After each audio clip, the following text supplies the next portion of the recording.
Graça e paz. Hoje eu vou te ensinar, vou te dar um exemplo de como evangelizar um ateu. Fica ligado aí, hein? Primeiro nós temos que definir o problema, como dizia um grande cientista, né? Vamos definir o problema. Em metodologia científica, você aprende metodologia científica aqui no Nascido de Novo para você poder aprender a estudar, para você aprender a responder perguntas, aprender a resolver determinados problemas teológicos. Então, primeiro nós precisamos definir qual é o problema do nosso estudo de hoje. O nosso problema é o ateu. Quem é o ateu? O ateu, na sua maioria, é alguém que não é que ele não tenha religião. Ele tem a religião onde ele acredita que Deus não existe. Então, entende? Ele tem uma religião, a religião de que Deus não existe. Então, não vai adiantar você chegar logo de cara pro ateu, abrir, aqui, Gênesis 1, e ensinar a criação para ele, que ele vai olhar para tua cara e falar, não acredito nisso. Mas como está na Bíblia? A Bíblia é um livro escrito por homens. Então nós temos que começar por algum lugar. E não é através da Bíblia quando nós vamos evangelizar um ateu. Por quê? Porque o ateu ele não acredita em Deus. Então tudo que você trouxer que for autoridade de Deus, ele não vai querer saber. E aí vem que nós temos o quê? Exemplo de Deus. A Bíblia nos ensina a fazer esse evangelismo. Como assim? Vamos estudar primeiro como Deus escolheu se revelar. Primeiro, né? Deus escolheu se revelar de duas maneiras. Ele usou primeiro a revelação geral. O que é a revelação geral, meu? Vou ler para você. Deus se fez conhecido no mundo que criou através da natureza e da história. A revelação geral não é o discurso de Deus, mas os meios pelo qual ele se comunica conosco. Como? O que são os meios da qual ele se comunica conosco? Quando você abre a porta da sua casa, você vê aquele dia lindo, ou você vê aquele dia nublado, que nem agora, tá o maior calor aqui.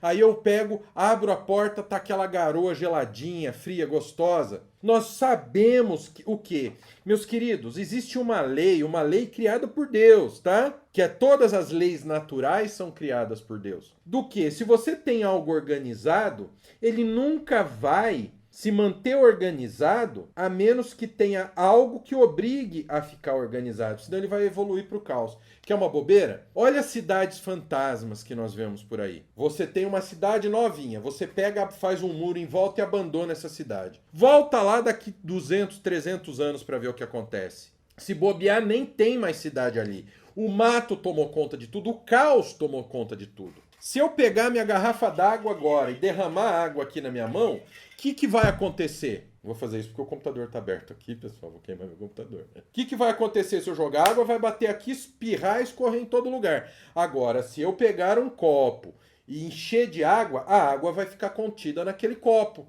Então existe uma força que o mantém em ordem. Então nós vemos na revelação geral isso. Me criticam porque eu sou fã de exploração espacial. Sou fã da NASA. Sou fã da NASA, da SpaceX. Me criticam. Só que olha só que testemunho magnífico de Deus. Deus criou um ser com raciocínio, com a capacidade de raciocinar para criar o foguete Saturno V, a nave Apollo e mandar o homem para a Lua. Pisar na Lua. Percebe a grandeza do nosso Deus? Então isso é a revelação geral. É entender que existe um Deus. Qual a outra forma que Deus escolheu se revelar? Foi através da revelação especial. A revelação especial, ela é o quê? O que nós vemos no Gênesis, né?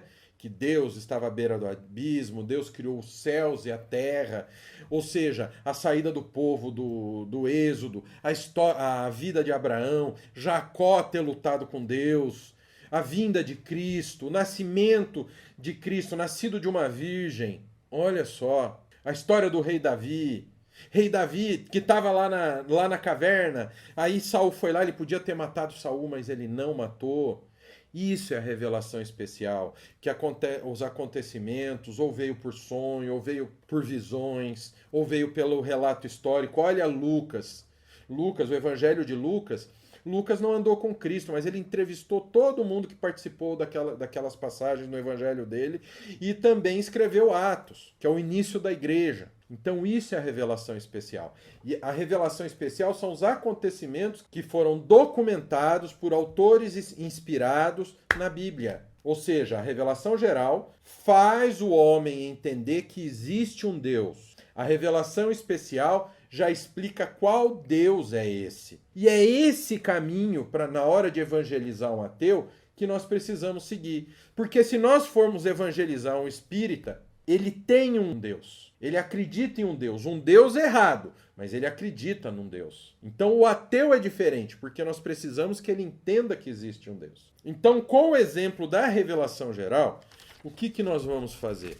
Nós vamos fazer um sistema que é chamado de pré-evangelismo. Francis Schaeffer deu esse nome, tá bom? Schaeffer de verdade, tá? Não tem nada a ver com aquele instituto lá duvidoso que nós temos aqui no Brasil. O que a gente precisa fazer? Fazer uma pré-evangelização. Então nós temos que conversar com o ateu dentro daquilo que ele entende. Você não vai se transformar num ateu. Aí vem o que está na Bíblia, que Paulo procurava se comunicar na linguagem daqueles na qual ele evangelizava. Então, se ele falasse com o grego, ele argumentava como grego. Se ele falasse com o judeu, ele argumentava como um judeu, tá bom? Então, isso que a gente tem que se preparar. Então, nesse pré-evangelismo, o melhor caminho é que nós usemos o quê? Os argumentos filosóficos, usar os 4 argumentos filosóficos para mostrar que Deus existe, que é o argumento ontológico, cosmológico, da necessidade e o argumento moral. Eu posso até fazer um vídeo mostrando para vocês, tá? Falando sobre cada um desses argumentos. Por quê? Porque aí nós vamos usar a filosofia da maneira certa. Nós vamos usar a linguagem que aquela pessoa entende e aí ele vai entender que existe um Deus. Porque o argumento da necessidade mostra que existe a necessidade de Deus. É mais ou menos como aquela questão. Bom, o que está em ordem sempre evolui para o caos, nunca se mantém em ordem se não tiver o que o mantém em ordem. Nós vamos, através desses 4 argumentos, nós vamos ensinar isso para a pessoa. Aí, puf, precisa existir um Deus. Aí é que vai entrar a Bíblia. Só que a Bíblia está acima desse argumento filosófico da pré-evangelização. As pessoas falam, então você vai deixar a Bíblia de lado e usar a filosofia. Então quer dizer que a Bíblia deixa de ser o principal? Não.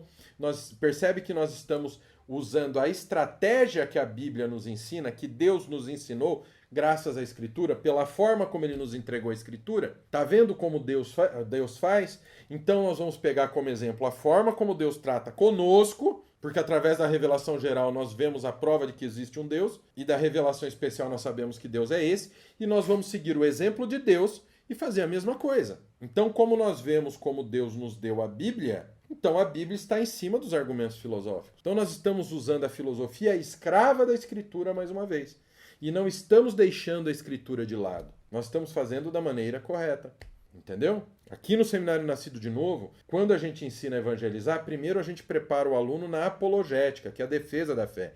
Porque isso aqui é a defesa da fé. Para quando o ateu falar, mas Deus não existe, você vai usar esses argumentos para mostrar para ele que Deus existe. Mas Jesus não existiu. Aí você vai mostrar na história bíblica, hein? Não é nem a história da igreja ainda, história bíblica. Você vai mostrar para ele quem é Jesus. Você vai mostrar que existem indícios para ele, olha só que importante, que existem indícios históricos de que Jesus existiu. Não apenas por cristãos, mas até mesmo romanos anticristãos atestam, falam de Jesus. O Jesus que existiu, que morreu. Então você vai provar que Jesus existe. Então você prova para ele que existe um Deus. Então a gente ensina isso, a defender a fé. Aí ele vai falar, mas a Bíblia foi escrita por homens. Aí você vai explicar para ele como Deus se revelou, olha aqui, e como os autores inspirados registraram essa revelação especial. Mas aí ele vai falar que não existe mais o texto original da Escritura. Ele vai falar que, como eu sei que aquela lá é a versão verdadeira, aí você tem que saber explicar para ele de onde veio, onde está o texto original do Novo Testamento que nós temos, como Deus fez para quê? Para preservar seu texto. Isso nós ensinamos antes de ensinar a evangelizar. Antes de ensinar a ir lá falar com a pessoa, a buscar, a construir estratégia de evangelismo. A gente ensina tudo isso para o aluno primeiro. Ele tem que aprender tudo isso. Na nossa formação completa em teologia, nós ensinamos tudo isso primeiro para ele. Porque é isso que você tem que ter na ponta da língua. Você só vai saber manusear a espada, que é a Bíblia, se você souber disso. Amém? Bom, se você quiser estudar com a gente, tem o QR Code aqui na tela e tem o link aqui na descrição. se você tiver interesse de conhecer nossa formação completa em teologia. Eu vou ter o maior prazer de te receber lá no seminário e você ser meu aluno. Mas não se esqueça, nós temos que realizar uma pré-evangelização para mostrar para o ateu o quê? Para mostrar para o ateu que Deus existe. Depois nós vamos mostrar para ele que Deus, qual Deus é esse. Amém? Então é isso. Que Deus abençoe a todos. Até a próxima. Fiquem com Deus.